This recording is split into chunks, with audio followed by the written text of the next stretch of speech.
sun runs out of hydrogen fuel, what will happen to Earth and the surrounding planets? And will the Earth become a rogue planet? Life on the surface would die pretty quickly. There's no photosynthesis, which is the base of the food chain.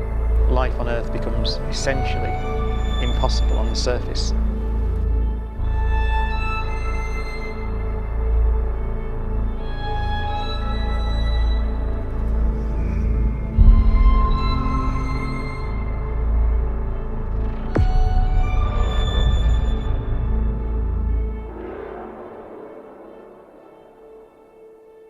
The Sun, 4.6 billion years old. The reason you exist. The reason anything on this planet exists. Every morning it rises. Every evening it sets. And you never once questioned whether it would come back. But what if something was eating it? There's a film called Project Hail Mary, and its setup is one of the most unsettling things I have come across in science fiction. A man wakes up alone on a spaceship, millions of miles from Earth. He doesn't know his name, he doesn't know how he got there, and slowly, painfully, his memory returns. The sun is dying, not in billions of years, now in his lifetime, and he is the only person left who can figure out why. A microscopic organism called astrophage that feeds directly on the sun's energy. A living thing, invisible to the naked eye, quietly draining the star that keeps every living thing on Earth alive. That's the story. But here's the question that kept me up at night after watching it. Could something like astrophage actually exist? In the story, astrophage is a single-celled organism, microscopic, almost invisible. But it reproduces by consuming energy directly from stars, including our sun. It absorbs solar radiation, uses it to multiply, and in doing so, slowly dims the sun's output. Less energy reaching Earth means lower temperatures, crop failures, ice age, extinction. Science fiction, right? Well, pause for a second. Because here's what's real.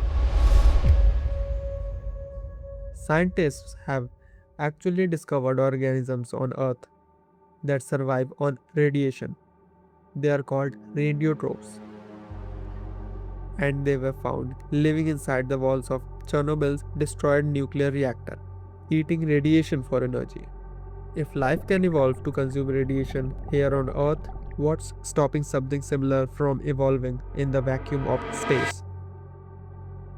Now, let's talk real science. Can something actually threaten the sun? The sun is not invincible. It's a giant nuclear fusion reactor. And like all reactors, it has a lifespan. Scientists estimate it has about 5 billion years left before it expands into a red giant and swallows the Earth. But that's a long time away. What about right now? Here's something that should unsettle you. Scientists have noticed that the solar luminosity, the sun's brightness, fluctuates. Not dramatically, but it does change. In the 1600s, there was a period called Maunder Minimum, where sunspot activity nearly vanished for 70 years. Temperatures on Earth dropped, rivers froze, harvests failed. Some historians call it the Little Ice Age. The sun went quiet, and Earth paid the price. No alien organism required. So, what are the real threats to the sun that scientists are watching right now?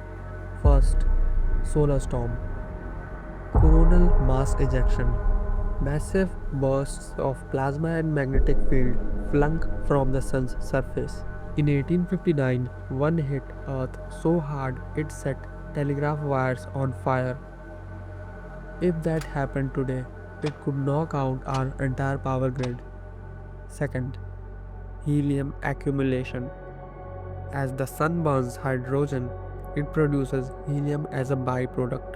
Over billions of years, this helium builds up in the core, gradually changing how the sun burns.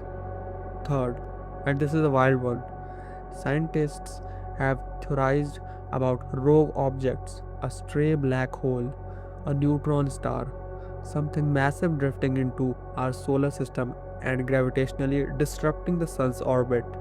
Unlikely, but not impossible. None of these are astrophage, but all of them are real. The universe doesn't need a science fiction monster to threaten us. It does a fine job on its own. But Project Hail Mary raises a deeper question. Not just can something hit the sun, but could life exist in the harsh vacuum of space at all? And here, science gets genuinely exciting. We have found microbes on Earth called extremophiles that survive in conditions that should be completely lethal. Boiling volcanic beds, hyperacidic lakes, the frozen Antarctic ice. Some can even survive the vacuum of space in laboratory tests. They are called tardigrades, water bears, less than a millimeter long, and they are basically unkillable. Expose them to space, they survive. Radiation, they survive. Freeze them for decades, they revive. If life like that exists here, the universe is a much stranger, more crowded place than we ever imagined. Project Hail Mary is a story about curiosity, about one human alone in the dark, using science to save everything. And the most terrifying part, the science isn't that far from reality. Organisms that eat radiation, real. A sun that can go quiet, real. Life surviving the impossible, real. The universe is stranger than fiction, and that's exactly why we are here. This is Sciensoholic, and we are just getting started. Subscribe. The next mystery is already waiting.